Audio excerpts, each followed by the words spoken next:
Alright, what is going on, everybody? And today we finally have it, Chapter 4 of the Four Knights of the Apocalypse, the Seven Deadly Sins sequel series. It is the chapter we finally get to see Percival's magic power, and honestly, I like everyone's guesses from last week and just from people that I've talked to have kind of been more or less all over the place in terms of what his abilities could be. But like the one thing that everybody kind of had in common is that we were all thinking of like one thing or like of like one particular area, whether it be he can just shoot things or reinforce himself, or I know myself personally, I was way off. I was thinking some type of trajectory based ability. Whereas he can kind of do a lot of different stuff. So like I'll go into like everything obviously in the review. It was just interesting to see the direction it actually went. So in the beginning of the chapter, it's like right after he had like blown this the Black Knight back or whatever, and the Black Knight was confused because he's like, you said you had no magical power, so how do you explain, all this power coming off of you? And it's just really funny because Percival's like freaking out because he doesn't know what it is. He just has this energy stuff on his hands, so he's like running around waving his hands trying to get it off of him, and like I wasn't expecting this kind of comedy, but I got a good laugh out of it.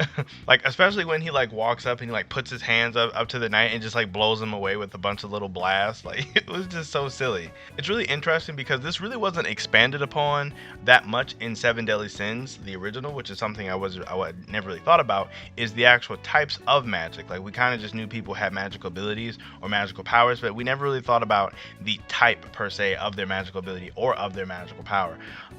So when the Black Knight was talking about it, granted, this is the unofficial text, like we don't have the official text yet, but the fact that he even said something like, it was that a destruction type attack. Well, it's like, well, no, if he's reinforcing himself, it would be like a incantation type attack, meaning like there's definitely categories of magic that you kind of just really never thought about if you were a fan of the original series. And of course, for anybody who's just brand new to the Four Knights of the Apocalypse, it's just new in general, so it doesn't really matter. It's like just now being established. But even going from there, this exact moment, I got I've always gotten Kid Goku vibes, but like with how earnest Percival is, he recently in this chapter started to remind me of Gon from Hunter x Hunter when he's like asking, the Black Knight, is it okay if he uses his newfound power to like fight him with? And it was just really odd because I feel like you don't really see that too often anymore. I feel like that was definitely a like older character trope that isn't really done that much in today's series. Because like when you think about like the big series is today, or like the like newer gen, you think of like Demon Slayer, My Hero, Black Clover, Fire Force, all those kinds of things. If any of those main characters got a new power, they would never ask the person they were fighting if they were allowed to use it. So I mean, it was just funny to see that older trope in today's in the more newer series. This is when, I guess I would consider this round 2 of their fight between the Black Knight and Percival to begin. And the Black Knight shoots this fire-based attack. His magic is called Blaze. And, like, it's really weird because a lot of people probably don't even remember this, but that was actually the same magic that Kane had. Kane way back from the Vaso Fight Festival in Seven Deadly Sins, the old man. I'll put him up because I know nobody's probably going to remember him, but he also had this fire-based, magic called Blaze. So it was weird because I hadn't really heard too much of people having similar or how do I want to say it? I haven't really heard too much of people having the exact same magic type. But I guess I'm not seeing why it couldn't happen. Like I mean, obviously people that are related would have the same magic type, and there's this weird thing with Seven Deadly Sins where there's wizards and mages, so like people can learn multiple types of magic, as we've seen with characters like Merlin or Merlin's apprentice. Like people definitely possess the capacity to learn multiple types of magic, so I guess that's not too out of hand. But just the fact that they had the exact same name, I wonder, is there a connection between the Black Knight and Kane? Because Kane was from Danafor, a country of like, a country that like no longer, or at least should no longer exist. So I wonder, could this guy also have been from that place as well? Could he possibly be like a descendant of him, maybe like a child or grandchild potentially? Like who knows what their connection could have been. But one thing that it does make me think about is them having the same magic type reminds me of how Kane was kind of seen as in the very beginning as kind of like a very short-lived antagonist to Meliodas, extremely short-lived, until he found out like the full story about him. So then he became on Meliodas' side for the very short time that they were together. So I wonder, could that be kind of somewhat of a foreshadowing for this guy? Could he potentially be, someone that is against Percival right now, but go onto his side. And this is something that I talked to about with Rax the hero for a little bit. Is I know Rax is one of Rax's theories that this guy could be like the teacher or the sensei character, which, you know, with what we have right now, this connection between him and Kane, it could potentially be the case. Who knows? But moving on from that, 'cause I feel like I spent way too much time talking about irrelevant Kane. But moving on from that, we get more of their fight, and we get like this really dope moment where Percival, like, just two hands just like smacks his like fireball down to just onto the ground. I think it was really dope. The fact that like how much Percival is using, like how well he's doing actually, despite just having awakened his magic. But then this guy, he's obviously seasoned, so he's able to like manipulate his fire to get back onto Percival, and it won't go out until he like basically makes it go out. Because this guy's whole thing is he wants Percival to surrender, so he can, I guess, raise or train or be in charge of Percival. We're not really for sure exactly what he means by what he said last chapter, but he definitely wants Percival to some degree. So like he's not trying to kill him here, he just wants him to surrender. And this is where like Percival's power starts to get like even more bizarre, because he's able to take the magic that was coated around his hands and arms and coat it around his entire body to kind of like stop the flames from burning him. As well as he makes all these little like magic golems that appear all over the Black Knight, like just these little chibi Percivals, like just all over him. And it's really weird that he's just doing all these different things with his magic, like from having just awakened it. And then even then the Black Knight is like, well, you know, it's fine, he's still like burnt, so he shouldn't really be able to fight. And then Percival's magic starts healing him. So like Percival's magic is just going crazy in this chapter, is just doing all kinds of things.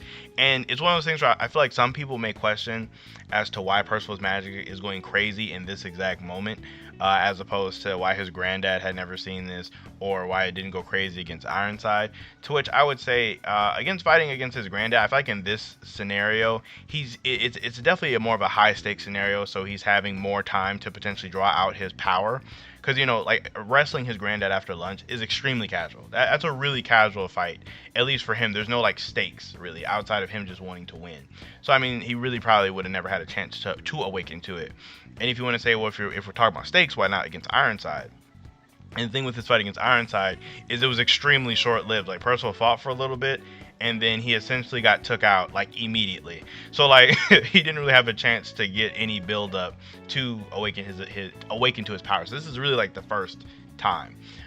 So that's kind of my explanation on why I think this hadn't happened in the past.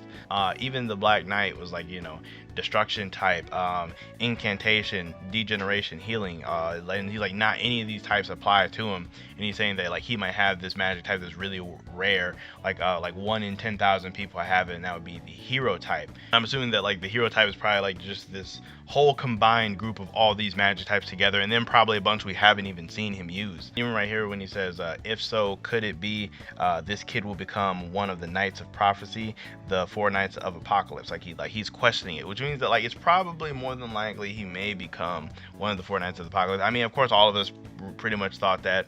I did see an interesting theory where he could be like a character similar to Elizabeth, where Elizabeth, like, she wasn't a part of the 7 deadly sins, but she was like obviously a huge main member of the cast despite not being a member. Some people thought Percival could be that kind of character, but it's looking like from right here he's more than likely going to be one. We're gonna have to wait a little bit to see on that one. But the Black Knight is saying, like, you know, they may be aware of each other sooner or later, referring to all of the knights and saying that he's much too valuable to die, meaning that like it's weird because I got the vibes that Ironside was trying to eliminate the Knights of Prophecy, but this guy, when he says he's too valuable to die, makes it sound like he wants him or wants the Knights of Prophecy. Like, so it's definitely a point in the direction of this guy could be a potential ally or mentor to Percival. It's definitely a point in that direction, but we're just gonna have to see where it goes. And then at this moment, at the end of the chapter, Percival like knocks on his armor and then just like launches a huge punch and sends him flying back. I hope this isn't the end of the fight, because I wouldn't mind seeing more Percival kind of like fooling around with his magic and like just doing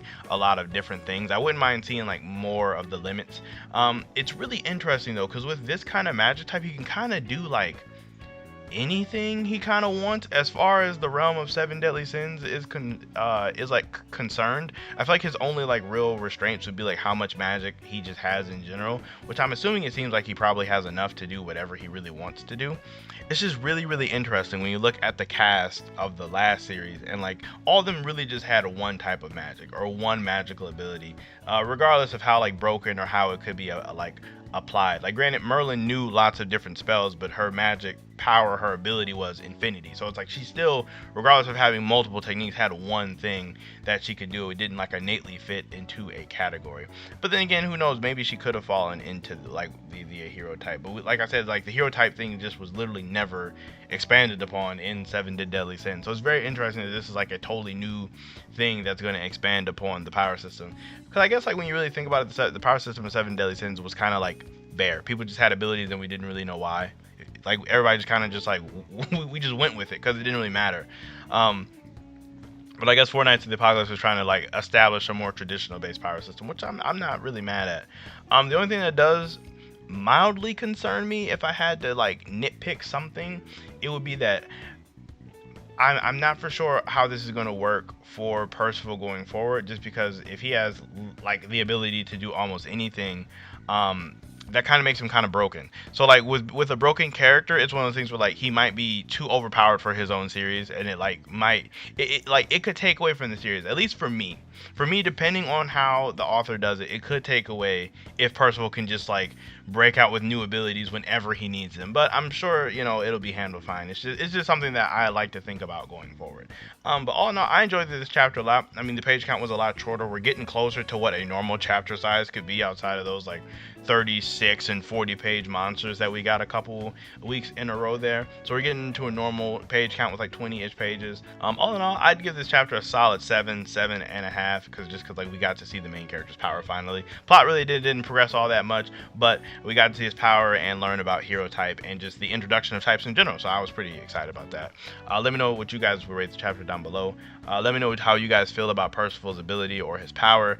Very curious to know, did anybody see this coming? Or are you guys completely shocked? And like, also, do you think he'll be able to do like other things? Like, or do you guys potentially think like, what are the other types he could potentially have, or things he could potentially do that we just haven't seen yet? Just really curious to know where this could all go. I may have to do a whole separate video altogether just talking about Percival's power and like how far this could really go. I might do that. But yeah, with that being said, make sure you guys like the video as well as subscribe to the channel for more Four Knights of the Apocalypse content. Make sure you guys enjoy the rest of you guys' day, and I will see you all in my next video.